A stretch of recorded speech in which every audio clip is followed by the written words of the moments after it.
Welcome back to the King's Court. Today we're going to be doing the next deck profile for the channel, and it's going to be on channel member Michael's deck. His Imperialdramon deck. Go ahead, Michael. So yeah, if you remember last time I did Alphamon, this time we're doing Imperialdramon. Would you say it's as strong as Alphamon, or what do you think? I would say it's an underdog of the format. Well, I want to give a little explanation for the people new to the deck.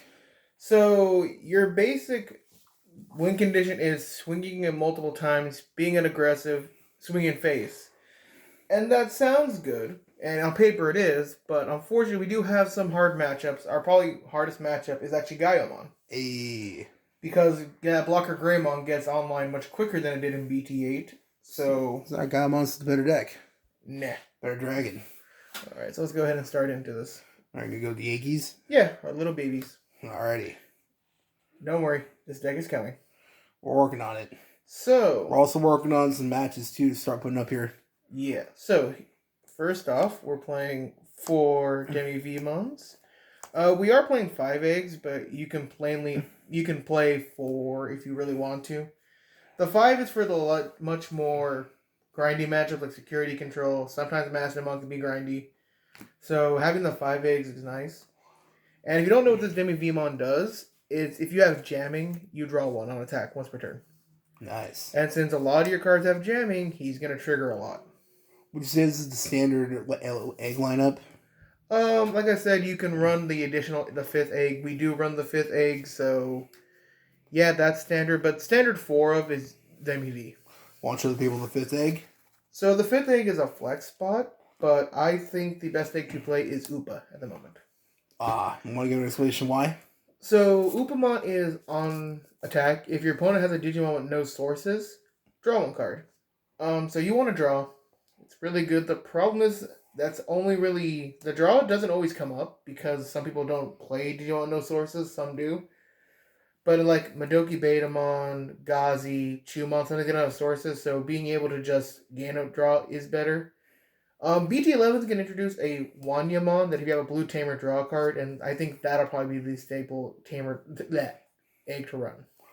What's your opinion on the new purple-red Imperialdramon that's going to be coming out?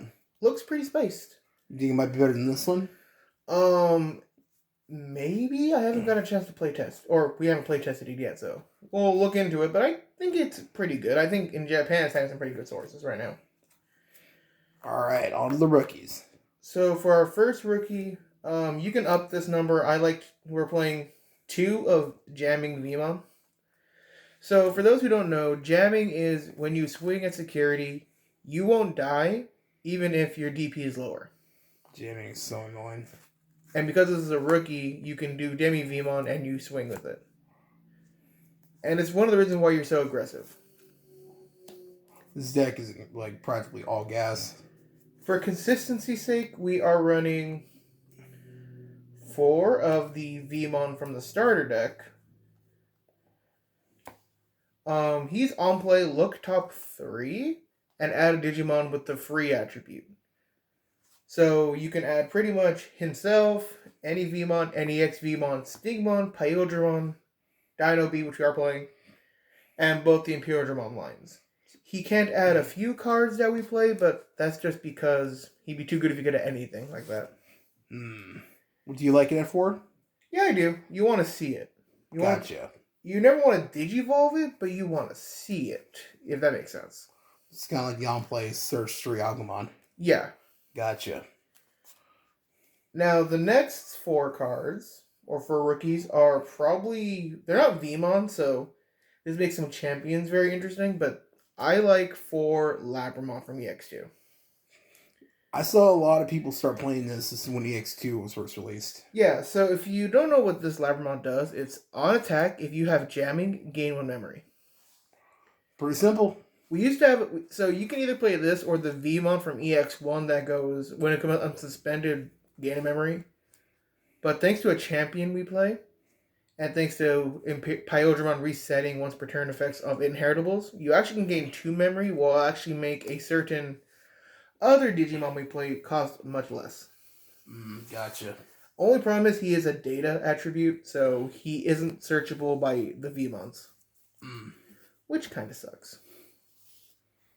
And our last 3 rookies are the little splooty boy, Madoki Betamon. Pog. He's very standard. If you have him face up, your opponent can't gain memory except by tamer effects. By memory boosts. Yeah. And some Digimon do gain memory. So it's very nice. Would you say this is good against the matchup for people who are also using Labramon? Yeah. If I had to really say this, I will make this known right now. If you're going to play in the Crossheart format, you may want to cut this or exchange it for Pomomon, since they can, do something like that. And also, I believe it's ruled that if you have Pomomon against Flame Hellscythe won't bring anything out. That's good to remember. Yeah, that's pretty much, that is our rookie lineup. It's about 15 rookies. Are you happy with that lineup? Oh yeah, it's consistent enough. We want to see our rookies because we want to Digivolve. Right. But it's not like we're never keeping too many cards. We're keeping cards in hand, but we're not like stacked. Gotcha. All right, on to the champs. So for anyone who knows this deck knows that the 4 champions we're playing next are the bread and butter. It is 4 of the XVmon from EX1. This thing is so annoying. So he himself has jamming. So he's a champion. And also, inheritable, he gives jamming to anything with either Imperialdramon on their name or with free in their attributes. So this entire deck almost is jamming. So idealistically, your best setup in the deck for champion rookie lineup is to have your Demi V go into Labramon and go into XVmon for drawing 1, gaining a memory. That's a pretty good lineup. If you're in the Alphamon list, it's basically Doru and Doraemon in one card, in one stack again. Jesus. So we love the advantage engine. God, the jamming is so annoying for this deck. Our next 4 champions, they have to be 4 of, is for Stingmon. The Common Rider of the deck? Yes, Common Rider. So he can Digivolve onto blue, which is actually pretty relevant sometimes. But if you have a blue Digimon in play, he comes out for 3 instead of 4. So this deck is a fusion deck, right? More or less, yeah. So it's basically, it's Jogris. Yeah. The problem people need to understand, though, is that if you're playing against, say, anyone who's playing Psychmon or the new Chikuri and Solarmon coming out, it does get stopped by this, which is why I've seen a lot of people play this 3-cost green champion. I just forgot to put it in, so. But also the inheritable is good. On attack, if you have a blue Digimon in play, draw a card. Well, we're going to be making updates to all our decks when BT10 comes out.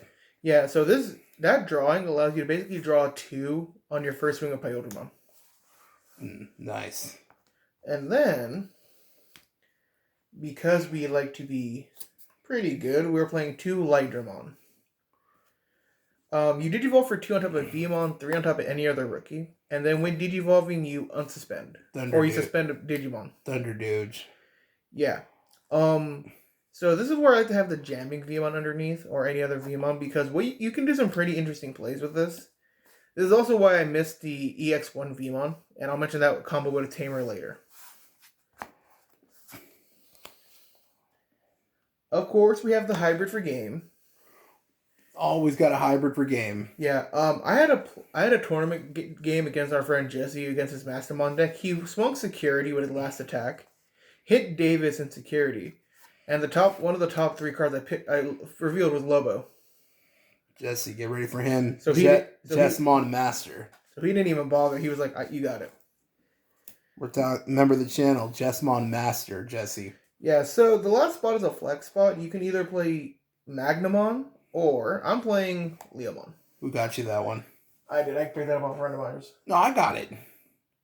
I traded it for you.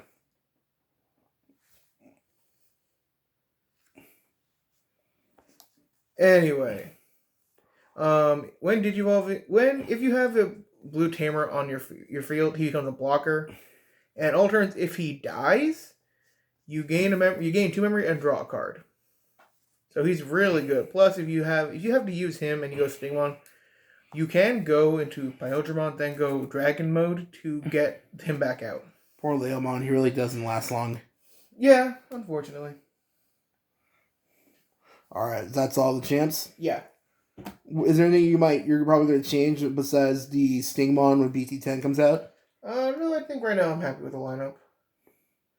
Alright, now for the ultimates, or level 5s. And Pretty much the bread and butter of this deck. Yeah, if anyone knows the deck, you know that the best card is Pyodramon. This deck should be more like Imperialdramon Turbo. Yeah, so he is a Joker's for a blue and green. Now, say this right now, that matters how he's worded, the blue and green. It has to be the blue, then the green.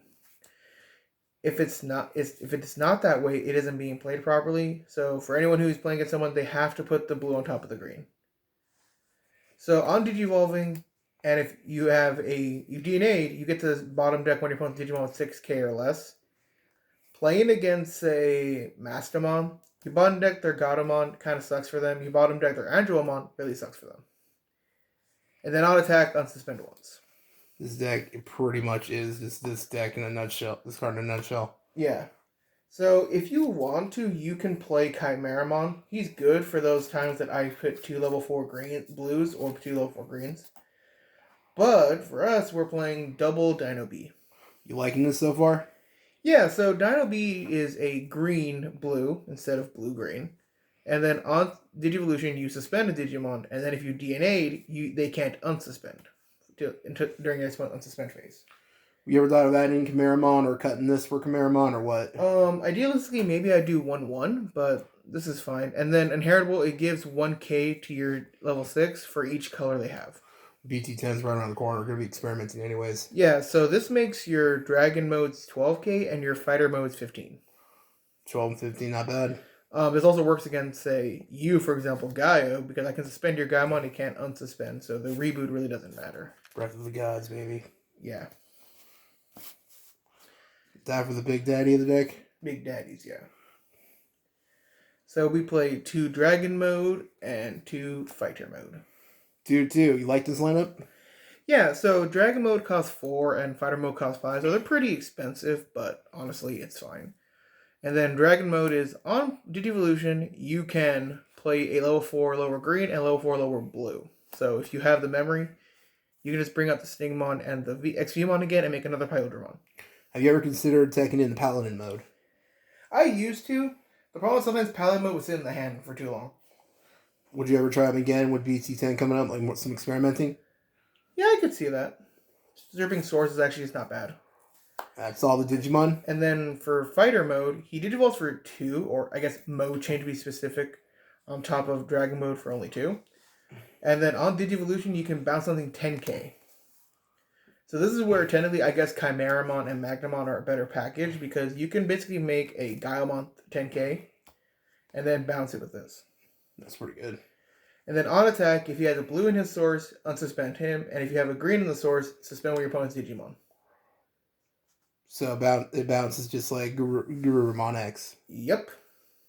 Blue is all about that bounce. Gurumon X, ready for that deck too. Yeah.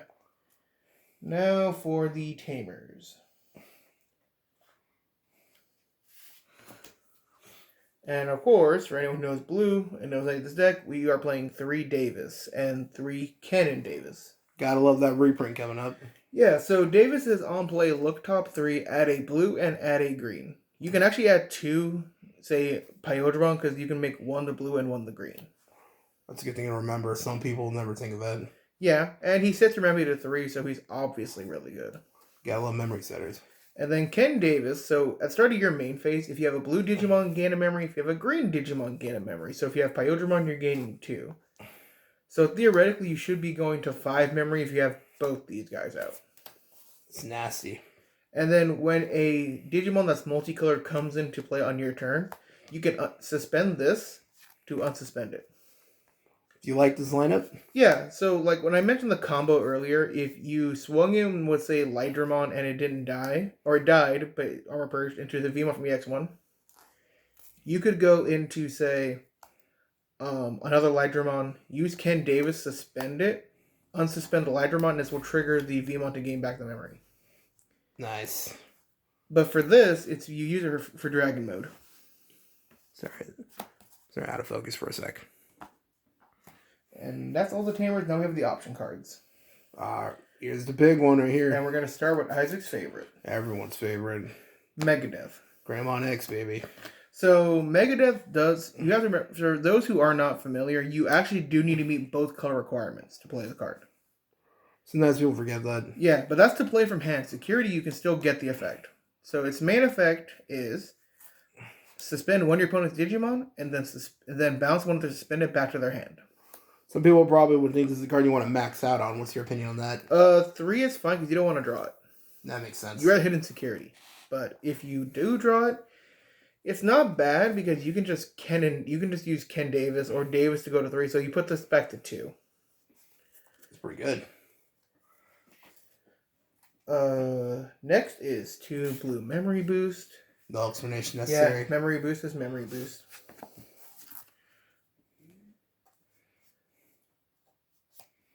One hidden potential discovered. This is that one, isn't it? Yes, yeah, it's a limited card. So you can add this card to hand if it's played in security, but its real effect is when your green Digimon would Digivolve, you can suspend another one of your Digimon or suspend your Digimon to reduce the cost by 5. Reduce. Yeah, so you can swing up Imperialdramon and not use its second swing, play this, suspend it, and go into Dragon mode. It's nasty. Effectively getting Dragon modes to bring another Imperialdramon out. But if you have Ken Davis out, it means Dragon Mode is going to come unsuspended anyway. It's going to come suspended, but it's going to unsuspend, and then you have another Dragon Mode to make. That's why I like that. This also makes Fighter Mode free. I think it's that one. And of course, the last 4 cards are offensive and defensive options. It's blue, and you get away with both. 3 Hammer Spark and 1 Ice Wall. You want to give a quick explanation? So security effects, they all have the same security effect of gaining 2 memory, but offensively, they are 2 different effects. So Hammer Spark is cost 0, but it's easy. Gain a memory. Short, sweet, to the point. Where do I gain it from? It's like Pot and Greed. Where does it go? Short, sweet, to the point, without anyone knowing. Ice Wall is probably one of the meanest cards in the game, and good thing it's also at 1. Hate this card. So you play it, so that means you can put your opponent to 1. If they don't have a memory tamer out, they only have 1 memory. But if they were to swing all their Digimon for the turn, lose 2 memory. Now this makes this funny is the fact that it also includes it's basically a blanket on their field. And that's the deck. Yeah. Alright, got any last minute thoughts on the deck, Michael? Hit him with the V headbutt. You got any quick things for the people watching to look forward for the channel? Keep in mind for a Imperialdramon deck, we don't brick with it, we girder, and keep in touch for a D-Brigade deck list. We may be having a lot of deck profiles coming up. That's because we have a good amount of members of the channel with multiple different decks. And we're working on having gameplay soon. And we're going to also start 2 different series to the channel. We're going to have discussions on what we're going to be playing for BT10. As well as what we think of certain decks and the decks we play. As well as a shorter, somewhat, I guess you could say, mini-series of us basically hunting down the rarities of the cards in our decks. So look forward to those. So, basically, that's pretty much it for this video. Anything you want to say quickly before we go, Michael? Swag. Alright, thanks for stopping by. And now, it's your turn.